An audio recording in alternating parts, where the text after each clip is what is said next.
Hello বন্ধুরা, কেমন আছেন সবাই? কয়েক মাস আগে এই চ্যানেলে সাকার ফিশ নিয়ে একটি ভিডিও তৈরি করা হয়েছিল, যেটা খুব দ্রুতই ভাইরাল হয়ে যায়।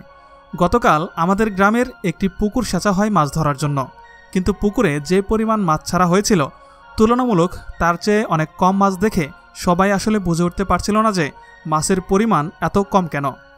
আর মাছ ধরার সময় একজনের হাতে ধরা পড়ে এই বিশাল আকারের সাকার মাছটি, যেটা পুকুরে প্রায় ৩ বছরের অধিক সময় ধরেছিল।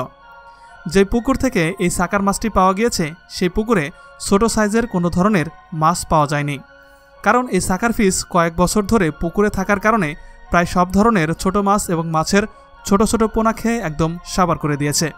তাছাড়াও যে পুকুর থেকে এই সাকার মাছটি পাওয়া গিয়েছে সেই পুকুরে দেশি শোল মাছ চাষ করার জন্য প্রায় ৫ শতাধিক শোল মাছ ছাড়া হয়েছিল, কিন্তু পুকুর সেচার পরে মাত্র ৪ থেকে ৫টি শোল মাছ পাওয়া গিয়েছে, যার কারণ হয়তো পুকুর মালিক খুঁজে পাচ্ছিল না।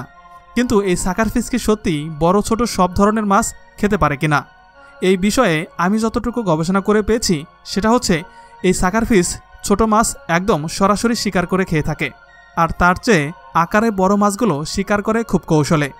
এই সাকার ফিশ প্রথমে বড় আকারের মাছের পাখনায় মুখ লাগিয়ে জোকের মতো খেতে থাকে, কিন্তু তখন মাছগুলো বুঝতে পারে না। কারণ দেখবেন আমাদের শরীরে জোক লাগলে যেমন আমরা টের পাই না, ঠিক একইভাবে সাকার ফিশ মুখ দিয়ে বড় মাছের পাখনাগুলো খেতে থাকে।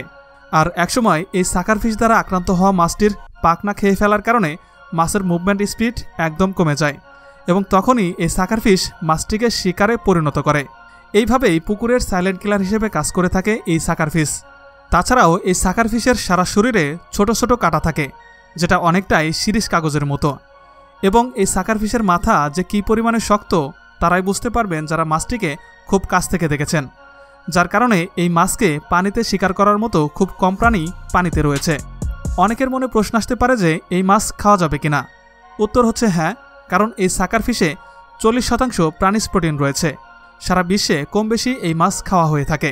এই সাকার ফিশ খেলে আপনার অবশ্যই কিছু হবে না, কিন্তু এই সাকার ফিশের চামড়া খুবই শক্ত হয়ে থাকে, যার কারণে এই মাছের গা থেকে চামড়া আলাদা করতে গেলে আপনার গায়ের ঘাম একদম ছুটে যাবে। তবে এটা খাবার মাছ হিসেবে উপযোগী হলেও অনেক মানুষ রয়েছে যারা এই সাকার মাছটিকে চাইলেও খেতে পারবে না, কারণ রুচির একটা বিষয় রয়েছে। কারণ আমি এই মাছটিকে খুব কাছ থেকে দেখে কোনোভাবেই মনে হয়নি যে আমি এই মাছটিকে খেতে পারবো। তবে আপনার যদি কখনো খেতে ইচ্ছা করে তবে খেতে পারেন, তাতে আপনার কিছুই হবে না। তবে আমি যতটুকু বুঝতে পারলাম এই সাকার ফিশটি আমাদের দেশি মাছের জন্য সত্যিই একটা বড় হুমকি, যেটা হয়তো খুব শীঘ্রই মানুষ বুঝতে পারবে। কারণ এই মাছ যে কোনো পানিতে সারভাইভ করতে পারে। আপনি একে পানি ছাড়া সকাল থেকে সন্ধ্যা পর্যন্ত রেখে দিলেও এই সাকার মাছ বেঁচে থাকবে। এটি এক প্রজাতির মাছ হওয়া সত্ত্বেও এই মাছের চামড়া অনেকটাই কুমিরের চামড়ার মতো, যার কারণে এই মাছ রান্নার উপযোগী করতে আপনাকে বেশ বেগ পেতে হবে। তবে প্রমাণিত একটা মেসেজ সবাইকে দিতে চাই, সেটা হচ্ছে কোনোভাবেই শখের বশে এই মাছটি পুকুরে অন্য কোনো মাছের মধ্যে ছাড়বেন না, কারণ পুকুরে ছাড়লে 100% আপনার পুকুরের ক্ষতি করবেই।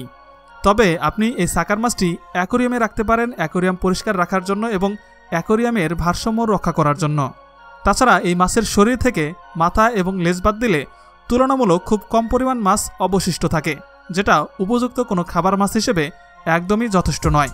তবে আমি কিন্তু বারবার বলছি এই মাছ খেলে আপনার শরীরে কোনো ক্ষতি হবে না, তবে মাছটি খেতে হয়তো আপনার রুচিতে বাধতে পারে।